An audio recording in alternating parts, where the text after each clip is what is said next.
श्रीशैले दयापात्रं दीभक्त्यादिगुणार्णवं यतीन्द्रप्रवणं वन्दे रम्यजामाधरं मुनिं लक्ष्मीनाथसमारम्भां नादयामुनमध्वयाम् अस्मदाचार्यपर्यन्तां वन्दे गुरुपरम्पराम् भक्तामृतं विश्वजानूनमोधनं सर्वार्थं श्रीषडगोपवाङ्मयं सहस्रसाहोपनिषत्समागमं नमाम्यकं திராவிடவேதசாகரம் திருவழுதினாடென்றும் தென்குருகூரென்றும் மறுவினியவன் பொருணல் என்றும் அருமறைகளந்தாதி செய்தான் அடியிலையே எப்பொழுதும் சிந்தியாய் நெஞ்சே தெளிந்து ஏத்த பெருங்கேத்தி ராமானுஜமுனிதன் வாய்த்த மலர்பாதம் வணங்குகின்றேன்.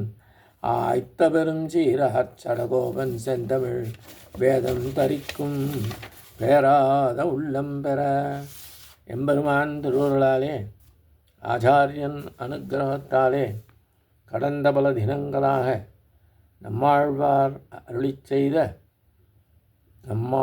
அருளிச் செய்த திருவாய்மொழியை நாம் அனுபவித்து வருகிறோம். இன்றைய தினம் நாம் அனுபவிக்க இருப்பது 2ஆம் பத்து 2ஆம் பதிகம் 11ஆம் பாசுரம். இந்த பதிகத்தின் இறுதிப் பாசுரம்.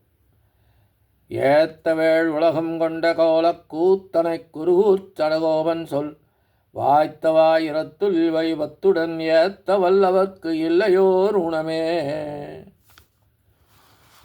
அனைவரும் துதித்திருக்கும்படியாக 7 உலகங்களையும் தனது திருவடியாலே அளந்து எடுத்து கொண்டவன், அதாவது வாமனமாக வந்து திருவிக்கிரமனாக உயர்ந்து நின்று 7 உலகங்களையும் அளந்து எடுத்து கொண்டானே அந்த எம்பெருமான் சுந்தரமயமானவனும் கூத்தாடுபவனாகிய கொடகூத்தாடுபவனாயிற்றே சர்வேஸ்வரன் குறித்து நம்மாழ்வார் அருளிச் செய்ததும் லோகத்திற்கு உபாயமாக கிடைத்ததும் ஆகிய 1000 பாசுரங்களில் இந்த 10 பாசுரங்களை பொருளுடன் கற்று துதிக்கும் விதத்தில் கூற வல்லவர்கள் தோஷம் இல்லாதவர்கள் ஆகின்றார்கள். அதாவது இந்த 10 பாசுரங்களை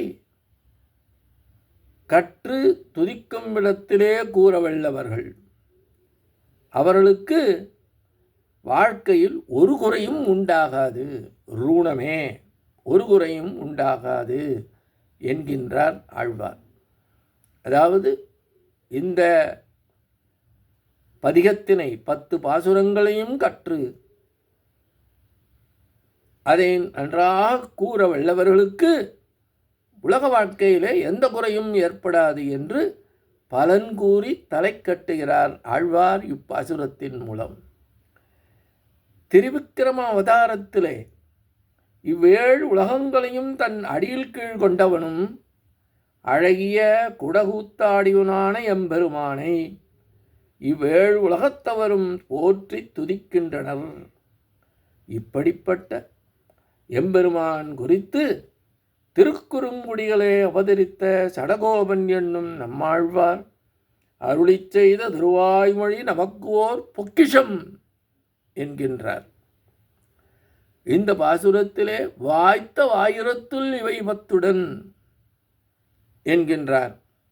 அந்த வாய்த்த என்ற சொல்லுக்கு மகாபாக்கியமாக கிடைத்த என்ற ஒரு பொருள் தோன்றுகிறது.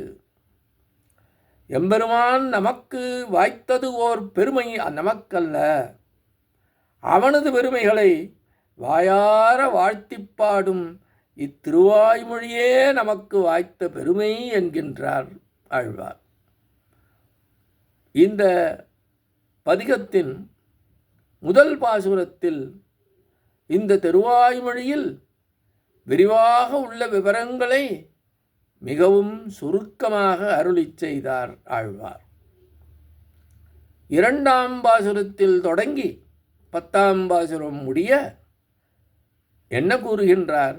துக்கத்தை போக்குவன் என்பதாலும் சீலம் நிறைந்தவன் என்பதாலும் சுகுமாரன் என்பதாலும் தாமரை போன்ற திருக்கண்கள் கொண்டவன் என்பதாலும் ஆபத்து காலத்திலே அருகில் நின்று உதவுவன் என்பதாலும் யாராலும் செய்ய இயலாதவற்றை மிகவும் எளிதாகச் செய்ய வல்ல திறன் கொண்டவன் என்பதாலும் படைத்தல் மற்றும் காத்தல் முதலானவற்றை செய்வதாலும் அழித்தலை செய்பவன் என்பதாலும் சர்வேஸ்வரனை எண்ணியபடி உள்ள யாராலும் துதிக்கத்தக்கவன் என்பதாலும் பலவிதமாக எம்பெருமானுடைய பரத்வத்தை ஆழ்வார் இந்த பதிகத்திலே அருளிச் செய்தார்.